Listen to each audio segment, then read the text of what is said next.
A'udzubillahi minasyaitonirrajim. Bismillahirrahmanirrahim. Salawatullah wa malaikatihi wa anbiya'ihi wa rusuli wa khamalati arsi wa jami' khaliki ala sayyidina wa nabiyyina wa habibina wa syafi'ina maulana Muhammad sallallahu alaihi wasallam wa alihi wa alaihi wassalam wa rahmatullahi wa barakatuh. Assalamualaikum warahmatullahi wabarakatuh. Salam jumpa lagi seluruh sobat jati diri dimanapun berada. Semoga selalu dalam naungan rahman dan rahim Allah Subhanahu wa Ta'ala. Amin. Di kesempatan kali ini kita ada di episode ke-27, di mana episode kemarin kita sudah membahas tentang yang namanya manunggaling kaula Gusti.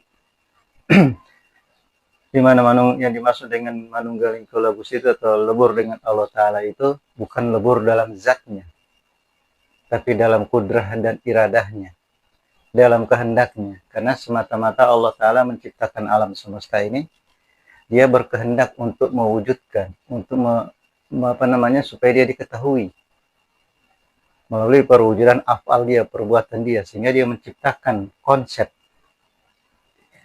bagaimana dia untuk menterjalikan afal dia di alam semesta ini, sehingga dihadirkanlah yang namanya konsep Nur Muhammad. Allah Ta'ala itu membuat konsep demikian. Jadi Nur Muhammad itu pada sejatinya adalah fitrahnya Allah Ta'ala, hasil dari pola pikirnya Allah, yang dikonsepkan Allah Ta'ala supaya dia mampu atau bisa menghadirkan afalnya di alam semesta. Jadi inilah konteks kita untuk kembali manunggaling itu di sini, di dalam konsep Allah Ta'ala, di dalam Nur Muhammad, bukan di dalam zat. Jadi tolong ini agak lebih dipahami ya, dimasuk kudrahnya Allah Ta'ala. Jadi pada dasarnya Allah menciptakan alam ini, sekali lagi dia ingin dikenal ya, sehingga dia mentasbihkan afal itu di alam semesta ini. Salah satunya dia menjadikan manusia melalui konsep Nur Muhammad itu sendiri. Di dalam konsep Nur Muhammad ini, yang terpilih di dalam konsep Nur Muhammad itu yang bisa kita lihat adalah asma'nya Allah, asma, sifat, dan af'alnya. Di mana asma sendiri itu sudah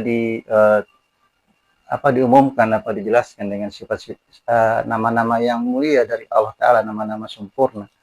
Itu yang menjadikan konsep dari Nur Muhammad itu sendiri.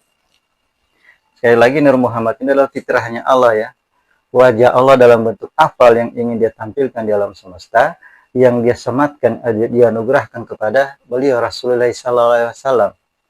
Jadi tolong ini dicerna pelan-pelan, jadi jangan salah memahami, jangan salah memaknai. Banyak orang-orang sepintas mendengar kalimat manunggaling kaula Gusti itu sudah berpikir tanda kutip negatif. Mereka mengatakan kalimat itu adalah bertentangan dengan syariat. Karena memang banyak pembahasan tentang manunggaling kaula Gusti itu bersatu dengan zatnya Allah. Pada dasarnya bukan dengan zatnya, tapi dengan kudrahnya, pola pikirnya, dengan konsepnya yang dinamakan Nur Muhammad. Karena dia mentasbihkan di alam semesta ini berupa af'al. Jadi bukan zat, tapi af'al. Dari af'al itu kita bisa memahami zatnya Allah Ta'ala. Jadi yang kita lebur di sini adalah dari segi af'al yang dalam bentuk Nur Muhammad, fitrah. Ini yang kita maksud manunggaling itu di sini, di Nur Muhammad, bukan di zatnya. Jadi jangan salah persepsi ya. Jadi kalau saya sendiri menafsirkan manunggaling kaula Gusti itu adalah pola atau jalan ya, pola atau struktur bagaimana kita kembali ke jati diri. Innalillahi wa inna ilaihi raji'un. Kita dari asalnya dari Nur Muhammad, kita kembali ke Nur Muhammad. Karena inilah fitrah kita. Disitulah cara jalan kembali, itu yang dibilang manunggaling kaula Gusti. Lebur dengan fitrah kita, masuk ke dalam fitrah Nur Muhammad. Pada sejatinya Nur Muhammad ini sekali adalah konsepnya Allah, hasil pola pikirnya Allah Ta'ala untuk mentajalikan af'al dia. Jadi kalau kita bahasakan, Nur Muhammad ini adalah af'alnya Allah, bukan zatnya. Jadi jangan salah persepsi ya. Saya juga memaklumi kenapa ada macam-macam ungkapan tentang kalimat manunggaling itu ya. Karena memang pada dasarnya orang yang memahami itu atau mencoba menjalani pola itu dengan pola tarekot, tapi semata-mata hanya menggunakan unsur ilmu, tidak memahami dulu polanya. Ilmu itu akan berjalan apabila ada polanya. Yang banyak kan para pengamal tarekot itu di wilayah memahami manunggaling itu, mereka lebih memperbesar porsi rohaninya, porsi-porsi jasmaninya itu bahkan diabaikan. Terbalik dengan orang duniawi ya. Orang duniawi memperbesar porsi jasmaninya, porsi rohaninya diabaikan. Ini ada dua kontradiktif. Saya membahas ini beliau-beliau yang menjalani pola tarekat dengan menggunakan pola rohani. Di situ tertib ilmu yang digunakan seperti berpuasa, tertib dengan apa namanya wirid, bilangan-bilangan dan jumlah-jumlah wirid dengan pola-pola ibadah. Mereka hanya menggunakan struktur ilmu. Seharusnya ini dulu yang dikedepankan, pola perjalanan. Kenapa? Karena kita itu sudah dihembuskan Allah Ta'ala di alam semesta ini melalui Nur Muhammad. Kita sudah terikat yang namanya waktu. Kita ada di dalam sistem dan struktur waktu yang disebut dengan wal-asri itu.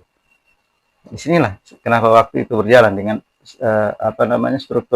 struktur umur ya, 0 sampai 10 tahun itu anak-anak, 10-20 remaja, 20-30 dewasa, 30-40 orang tua. Ini harus kita pahami. Kenapa? Karena umur itu menentukan wadah atau pola pikir atau kedewasaan atau cara dia berpikir. Jadi ilmu itu harus ada wadahnya. Dan ilmu itu akan berkisar atau menerangi wadah itu sendiri. Kalau dia ada di wadah amarah, ya ilmu itu hanya berada di wilayah ini. Pola pikirnya pun pola pikir anak-anak yang berkisar di pola amarah. Begitu pula dengan lawamah, ilmu yang beredar sini walaupun setinggi langit ilmunya, dia hanya berkisar di pola remaja. Pola pikir yang masih 50-50, ini 50 benar, 50 masih gelap. Dalam artian dia masih tidak mempunyai format, masih linglung, masih bimbang.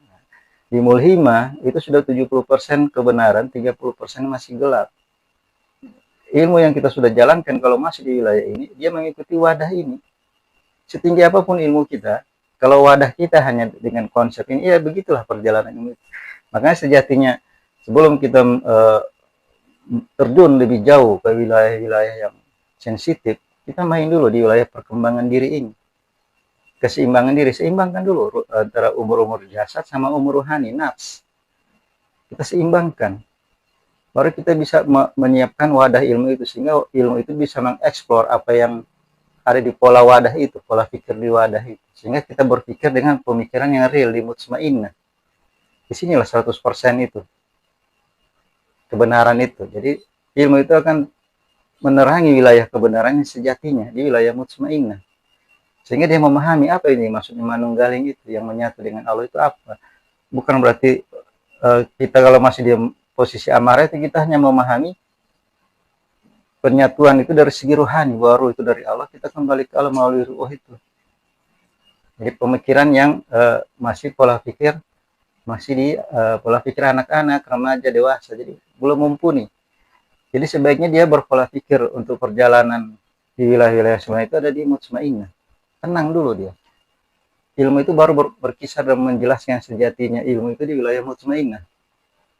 Sehingga tidak heran mereka yang menjalani pola-pola manunggaling itu di wilayah-wilayah yang bukan fitrahnya. Ini kalau di wilayah amarah, lawamah, mulhimah ini bukan fitrah manusia. Ini bukan fitrah kita. Maaf, ini fitrah hewan. Ini alam-alam bawah yang didominasi oleh berhala ini. Nanti konsep-konsep ilmu itu hanya akan terparkir di sini, di Lata, Uzza, Manat, Subal. Mereka ini akan mengarahkan ilmu kita itu. Sehingga lari di Lata itu kita dihadirkan konsep-konsep tentang kekuatan, kesaktian, kehebatan. Ini. Banyak orang-orang yang menjalani teori-teori tarekat, main-main di alam batin.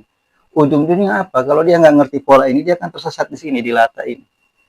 Dihadirkan dia konsep-konsep kesaktian, konsep-konsep kehebatan, yang dicari cuma kekebalan. Pokoknya dia ingin jadi Superman.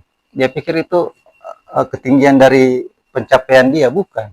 Justru makin ke bawah dia. Begitu pula wilayah Uzza, yang dicari cuma kehormatan.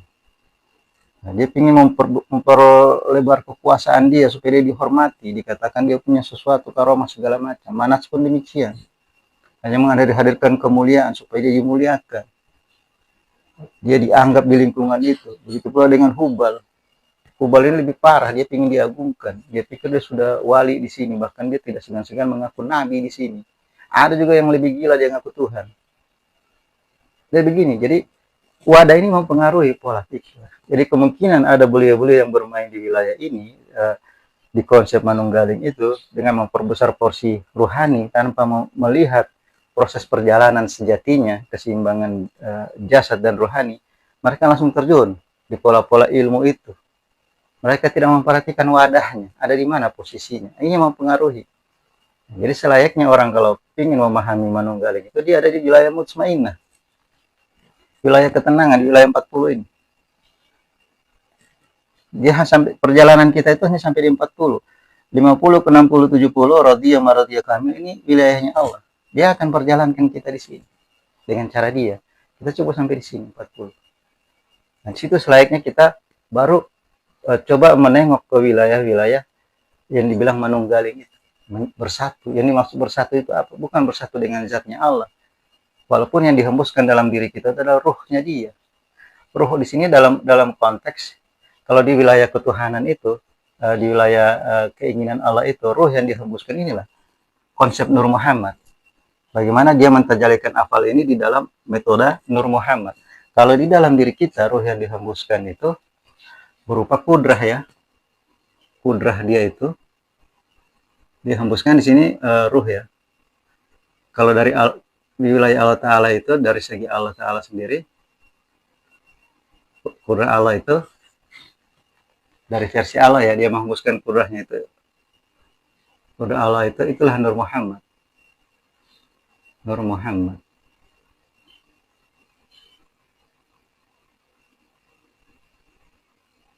Ini dari sisi Allah. Kalau dia hembuskan dari sisi manusia, yang kudrah itu ke manusia, itulah berupa ruh. Ini ada dua komponen, akal dan nafs. Ini yang dihembuskan ini, akal dan nafs, perjalanan diri. Jadi ini dipahami ya, dalam diri kita yang dimaksud ruh yang dihembuskan itu, yang dinamakan kudrah itu, inilah akal yang ada di sini. Di akal itu tempat wadahnya ilmu, wadahnya kecerdasan. Ada 3 kecerdasan di wilayah akal itu, imal yakin, kecerdasan spiritual, emosional, sama intelektual. Di sini seimbangkan. Dalam artian nilainya yang diseimbangkan. Misalnya intelektualnya 7, emosional juga 7. Spiritualnya pun 7. Jangan ada yang lebih tinggi, lebih rendah. Nah gitu. Jadi itu yang ada di wilayah akal itu. Ya Aziz. Kalau yang di wilayah nafs, ini wilayah perjalanan, keseimbangan juga. Butuh keseimbangan, semuanya keseimbangan. Kalau itu menggunakan metode Nur Muhammad dalam bentuk lingkaran ini, huruf mim. Ini metode keseimbangan. Lingkaran itu seimbang, mau digilinting gimana pun dia tetap elastis, dia tetap fleksibel. Dia tidak akan berubah. Nah, ini namanya keseimbangan. Itu dimaksud dengan teori Nur Muhammad itu. Nah, di sini kita butuh keseimbangan di dalam jasmani maupun nafs, rohaninya. Jadi perjalanan ini yang sejatinya yang dijalankan. Bukan perjalanan hanya mengutamakan pemahaman ilmu di dalam rohani itu, sehingga dia berjalan di wilayah rohani, dia tidak menggunakan metode ini, metode dirinya, bahwa dia terikat oleh yang namanya umur, jasad, dan nafs. Dia berjalan di sini seharusnya. Nah, sehingga dia tidak mengetahui posisi dia sejatinya di mana, sehingga inilah yang mempengaruhi dia, yang membuat dia salah dalam memahami manunggaling itu. Dia menggunakan konsep-konsep ini yang dihadirkan oleh berhala-berhala ini, yang ada di wilayah muktasib, bukan di wilayah manusia. Kalau di wilayah manusia, konsep yang digunakan konsep tauhid, bukan konsep berhala. Konsep tauhid itu ya, dia dikafahkan dalam Islamnya, tauhidnya dimurnikan, terus dia mencapai namanya keikhlasan, baru dia bisa tiba di Nur Muhammad ini, sejatinya fitrah. Kita kembali ke sini. Kita ini yang dibilang manunggaling itu nyatu di sini, kembali ke fitrah Nur Muhammad. Karena kita dari sini. Nur Muhammad ini, sekali lagi saya ulangi, ini konsepnya Allah Ta'ala untuk menterjalikan afalnya di alam. Baru kita bisa ketemu yang namanya Allah. Ketemunya Allah itu maksudnya mengerti sejatinya dia, tujuan dia itu, kehendak dia di alam itu apa. Itu maksudnya ketemu Allah Ta'ala. Jadi tolong di dalam pemahaman itu kita butuh keseimbangan ya, pola pikir yang seimbang. Kalau nggak kita ngaco. Kita langsung mendeskripsikan kalimat itu bahwa itu kalimat yang bertentangan dengan syariat. Musyrik segala macam. Banyak yang beranggapan begitu. komen-komen yang mengatakan itu konsep-konsep musyrik, dajjal, segala macam. Kalau dia memahami ini sebenarnya perjalanan yang dimaksud manunggaling kalau Gusti, itu yang disebut dengan inna lillahi wa inna ilaihi raji'un. Bahwa kita segala sesuatu dari Allah. Dari Allah itu maksudnya apa? Ini, konsep ini. Nur Muhammad. Dan kita kembali ke dia, ke sini, konsep ini. Kita kembali ke sini, bukan ke zatnya.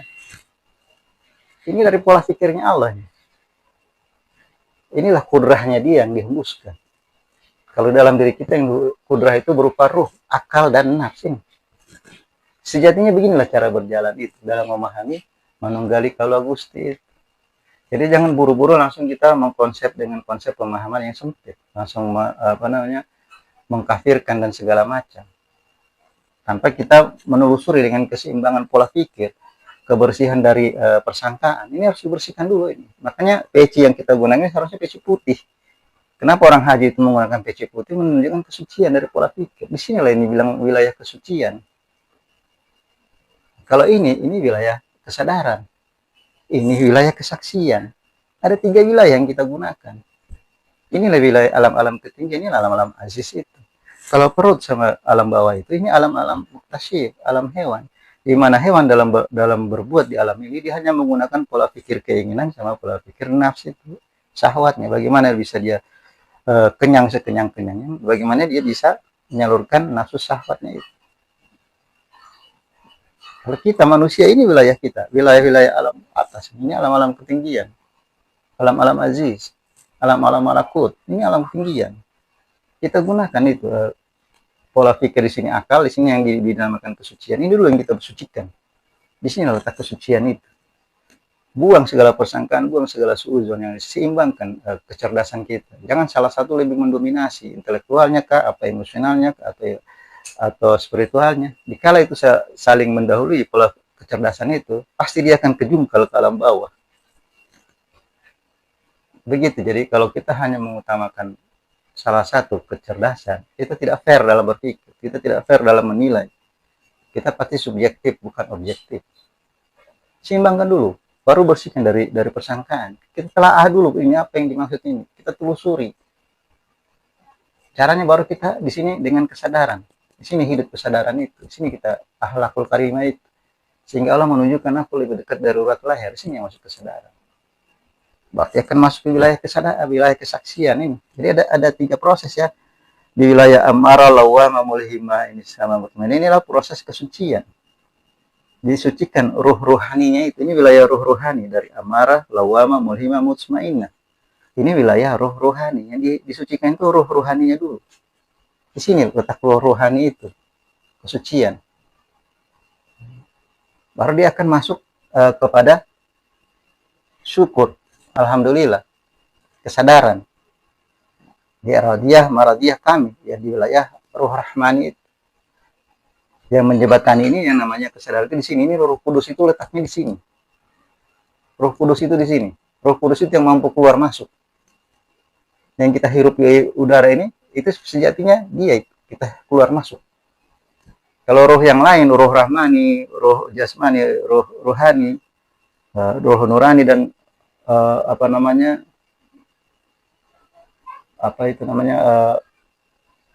roh rabani, itu dia tetap. Kalau Roh Kudus itu bisa keluar masuk. Jadi yang punya akses keluar itu ini di wilayah Rodi. Jadi yang kita sucikan 3 wilayah ini. Jadi di wilayah ini kita coba kendalikan pola pikir supaya tidak terjerembab di amarah, lawamah, mulhimah. Kita bisa tiba di mutmainah. Kita bersihkan ruhani di wilayah sini dengan cara menyeimbangkan tingkat kecerdasan, intelektual, emosional, spiritual. Bersihkan dia dari yang namanya suuzon. Baru tercapai namanya kesucian. Kalau dia sudah suci, dia sudah bersih, dia akan hidup yang namanya rasa syukur. Di sinilah alhamdulillah itu. Di sinilah kesadaran itu. Sehingga dia bisa bersyukur. Ini Ruh Kudus itu. Baru dia akan tiba di wilayah kesaksian. Di sinilah wilayah keyakinan itu. Imal yakin, anyal yakin, hakul yakin. Dia akan ada di wilayah kesaksian ini. Ketiga, Allah Akbar. Dia akan tiba di wilayah Allah Akbar. Yang dimaksud yang Allah Akbar itu ya kesaksian. Yang disaksikan 2 kalimat syahadat. Di sini. Asyhadu an la ilaha illallah, asyhadu anna Muhammadar Rasulullah. Kalau dia sudah tercapai kesucian, dia sudah capai sadar, pasti kesaksiannya benar. Kalau tidak ada kesadaran, ya mana mungkin dia akan kesaksiannya benar. Orang nggak sadar kok bisa bersaksi, nggak mungkin. Jadi inilah prosesnya. Jadi beginilah selayaknya kita menggunakan ilmu dan amal. Proses berjalan, jangan langsung mentang-mentang kita berguru di suatu tempat, diberi metode amal, kita langsung telan itu. Kita nggak memperhatikan dulu kondisi kita di mana. Karena ini mempengaruhi wadah, inilah wadah itu. Yang tempat ilmu dan amal itu bereksplorasi. Sini. Kalau kita masih di amarah, kita dengan ilmu dan amal yang setinggi langit pun dia eksplornya hanya di wilayah sini. Ini masih 100% gelap. Dia tidak bisa mengerti apa-apa di sini gelap. Kalau di sini sudah 50-50. Di lawama itu udah 50% benar, 50% gelap. Di mulhima 70% benar, 30% masih gelap. Nah, setelah di mutmainah baru 100% terang. Ini loh yang diperhatikan sebelum kita melakukan pola-pola ilmu itu sendiri. Sehingga apa yang kita utarakan, apa yang kita saksikan itu benar, nyata, real, tidak ngawur. Kebanyakan mereka menjalani sini sehingga memperbesar pola-pola rohani dengan pola pikir masih pola pikir alam bawah, terseret di pola-pola pikir Lata, Uzza, Manat, Subal. Sehingga muncullah konsep-konsep yang seharusnya dimaksud dengan manunggaling kalau Gusti itu, dalam konsep innalillahi narjun itu, dia salah menafsirkan. Dia maksudnya melebur dengan zatnya. Salah, bukan itu. Sehingga kadang juga ada ungkapan dari para beliau-beliau yang menjalani itu, para wali-wali Allah. Ada yang mengungkapkan, kalau ditanya Allah itu di mana, di balik jubah, macam-macam lah ungkapan-ungkapan itu. Karena itu ungkapan yang sejatinya masih di wilayah-wilayah muktasyir. Dia harus tiba di wilayah manusia supaya real dia dalam berungkap, dalam bersaksi. Dia menyaksikan di dalam kesempurnaan Islamnya, dalam kemurnian tauhidnya. Dia akan jadi orang-orang yang ikhlas. Baru dia akan mampu tiba di kesaksian seutuhnya di Nur Muhammad. Ini sejatinya fitrah kita. Baru dia bisa mengenal siapa Allah itu. Jadi ini maksud lebur ini sekali lagi ya, ini di wilayah konsep Allah Ta'ala. Ya, di mana dia mentasbihkan, dia afal dia di alam semesta ini. Ya, jadi kita berbicara afal, bukan zat. Jadi jangan salah paham ya. Demikian saya menegaskan yang kemarin karena banyak tanggapan dengan mengatakan bahwa metode manunggaling kolabus itu adalah musyrik, pola-pola dajjal. Iya, kalau ada di wilayah alam-alam ini, tasyih, pola-pola pikir yang bukan di wilayah manusia, dia hanya akan diarahkan oleh pola-pola berhala ini. Sehingga konsep yang diutarakan itu ya kemungkinan itulah musyrik. Tapi kalau dia diungkapin di wilayah aziz, di wilayah manusia, ya itu adalah pola-pola tauhid. Itu yang dibilang innalillahi wa inna ilaihi raji'un. Yang dibilang manunggaling kolabus itu. Innalillahi wa inna ilaihi raji'un, kita itu dari Allah, kita kembali ke Allah. Itu nih maksud manunggaling, kembali itu menyatu di sini di Nur Muhammad, bukan di zatnya, di konsepnya Allah nih, fitrahnya dia. Jadi tolong ya dalam pola pikir itu. Jadi kalau Allah sendiri dalam mengutarakan kudrahnya itu di alam semesta itu sekali lagi dalam bentuk Nur Muhammad. Kalau di dalam diri manusia itu adalah ruh yang dihembuskan, yang dinamakan ruh idafi. Di dalam itu ada akal, dia dinamakan ruh kudus, dan seterusnya ada nafsu, ini ruh ruhani. Jadi dipahami ya, ruh itu sendiri sebenarnya tidak punya nama, dia bertempat, dia bernama itu karena menyesuaikan tempat. Dia hanya nama itu menjelaskan tempat dia. Warna rohnya itu bermacam-macam. Warna itu menunjukkan wilayah dia, tempat dia bertempat. Jadi dikala dia berada di alam-alam dunia ini, ya dia menyesuaikan dengan pola-pola materi yang terlihat. Demikian. Pada sejatinya dia tidak begitu. Jadi tolong dipahami ini untuk pemahaman manunggaling kalau Gusti itu adalah konsep bagaimana kita kembali ke fitrah ini. Fitrah Nur Muhammad adalah konsep Allah Ta'ala dalam menterjadikan afal dia. Demikian. Di dalam kesaksian itu sendiri, seperti yang sudah bahas kemarin, saya sebenarnya ingin menjelaskan tentang, di episode ini saya ingin berbicara tentang memperjelas kun ini ya. Bainal kafi wan nun. Disinilah tempat kita mihrab kita di dalam bersaksi. Kita menyaksikan kudrahnya dia, kehendaknya Allah di dalam kun, ketetapan kun. Kita harus mampu menyambung dengan kalimat atau dengan huruf fayakun.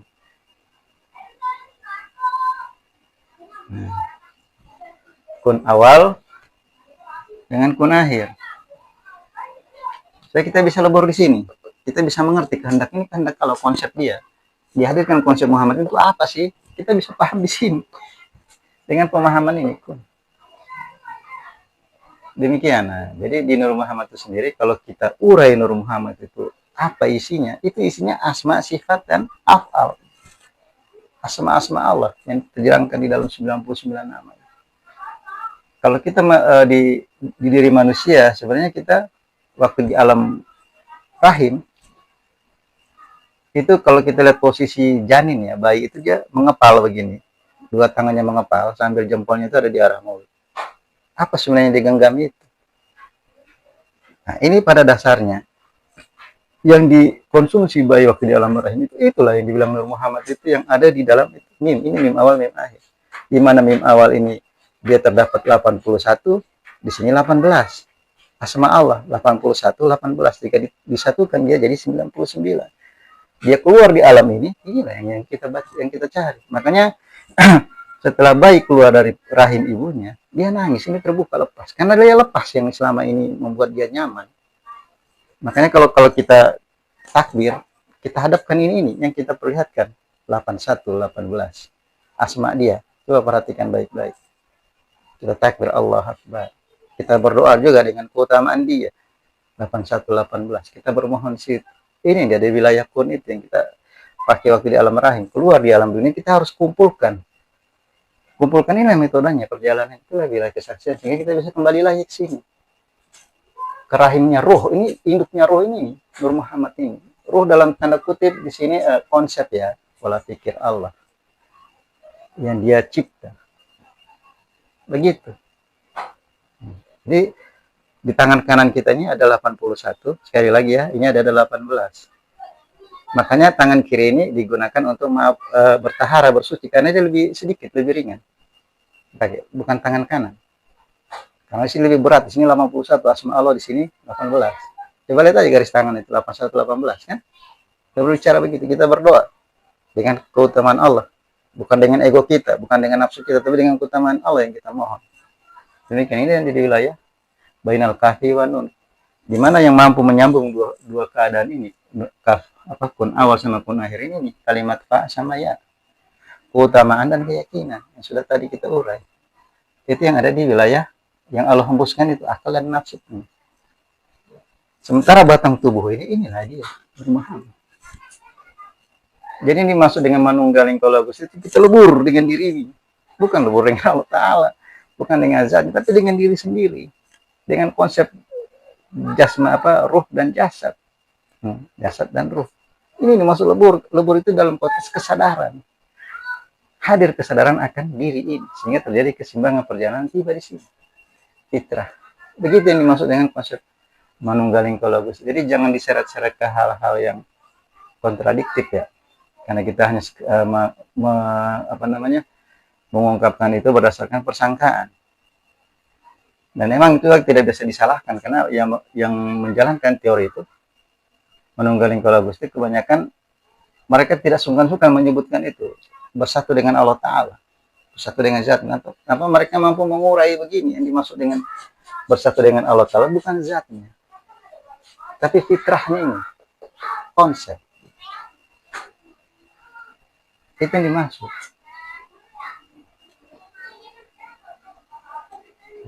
Jadi kita menggunakan metode kesaksian di dalam wilayah kun ini ya, kun fayakun, demikian.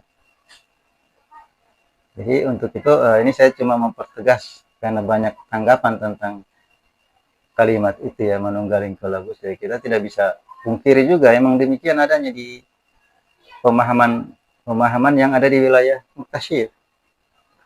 Memahami yang dimaksud dengan bersatu dengan Allah itu secara ruhani, kembali kepada Allah Ta'ala secara zat. Ya tidak begitu. Ruhani itu dalam konsep kudrahnya Allah. Ya, kehendak dia, kudrah di dalam bentuk ruh ini. Akal dan nafs. Bukan zatnya, tapi kudrah. Ada dua yang Allah sematkan dalam diri kita itu irada. Kudrah dan irada. Kalau di konsep alam semesta ini dalam konsep Allah Ta'ala itu irada yang dimaksud ini Nur Muhammad. Nih. Kalau di dalam diri kita ini batang tubuh ini. Diri ini, diri. Jadi Allah menghembuskan ruhnya itu untuk mengeksplori diri. Di sinilah kita maksudnya manunggaling itu. Lebur dengan diri.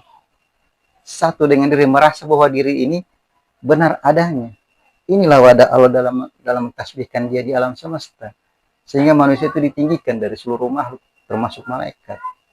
Supaya kita dengan bersatu dengan diri, dengan utuh menjadi diri, di wilayah fitrah manusia, sehingga dia bisa menyadari, dia bisa bersyukur, dia bisa bersaksi, tidak mengeluh mulu, tidak menghujat, tidak menuntut, karena dia tahu fitrahnya manusia. Itu yang dimaksud manunggaling. Dia mengerti jalan pulangnya dengan konsep-konsep kesaksian ini. Jadi begitu ya kita dalam memahami konsep manunggaling kalau Gusti itu dengan pemahaman konsep diri ya, perjalanan. Kalau kita ingin tiba di pemahaman yang sebenarnya. Jadi manunggaling kalau Gusti itu adalah kata lain dari innalillahi wa inna ilaihi raji'un. Gimana kita kembali dari Allah, dari ini ya, dari fitrah kita dari sini. Nur Muhammad, kita kembali ke sini, ke fitrah ini. Jadi demikian ya, kita dalam memahami konsep manunggaling kalau Gusti itu sebenarnya kata lain dari kalimat innalillahi wa inna ilaihi raji'un. Bahwa kita segala sesuatu itu berasal dari Allah Ta'ala. Yang dimaksud berasal dari Allah Ta'ala, yang berasal dari kudrahnya ini. Yang berupa Nur Muhammad, berupa konsep. Di sini ada asal segala sesuatu itu. Dan kita harus bisa kembali ke situ. Raji'un itu di sini juga kembalinya. Nah, jadi seperti saya sudah bahas di pertama membahas tentang jati diri ini, iman ini adalah yang disebut dengan gerbang ketuhanan. Inilah wajah Allah, inilah fitrah Allah. Kita harus kembali sejatinya mengetahui dari mana kita awal mula dihembuskan. Ini kan terbagi 4 ruang. Qul huwallahu ahad, Allahus samad, lam yalid wa lam yulad wa lam yakul lahu kufuwan ahad. Inilah konsep Nur Muhammad itu ada di dalam surat Al-Ikhlas itu. Di wilayah pertama itu dia berbicara tauhid, di wilayah kedua dia berbicara akhlakul karimah, wilayah ketiga dia berbicara ikhlas, wilayah keempat dia berbicara tentang kesabaran. Dari mana kita keluar itu? Ini kita perlu, yang saya sudah bahas dengan background diri kita, dengan data diri kita dari nama, dari tempat tanggal lahir, segala macam bisa menentukan ini semua. Jati diri kita di konsep dalam berjalan maupun dalam kembali. Ini yang dibilang, yang dibahas dengan manunggaling kalagus. Ini yang dimaksud innalillahi wa inna ilaihi raji'un. Jadi jangan salah persepsi ya, jangan salah pemahaman bahwa kita kembali ke zatnya. Bukan begitu, kita kembali ke konsepnya.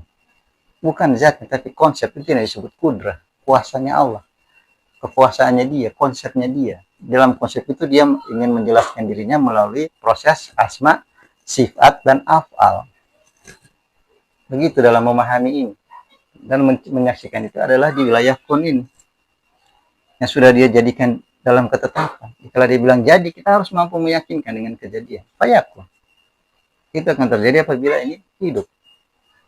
Pola pikir seimbang, kesadaran yang hidup, baru akan tiba di wilayah saksian. Ini.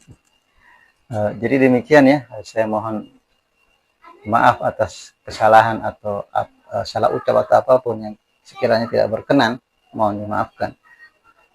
Demikian lebih dan kurangnya, wabillahi taufiq wal hidayah. Wassalamualaikum warahmatullahi wabarakatuh.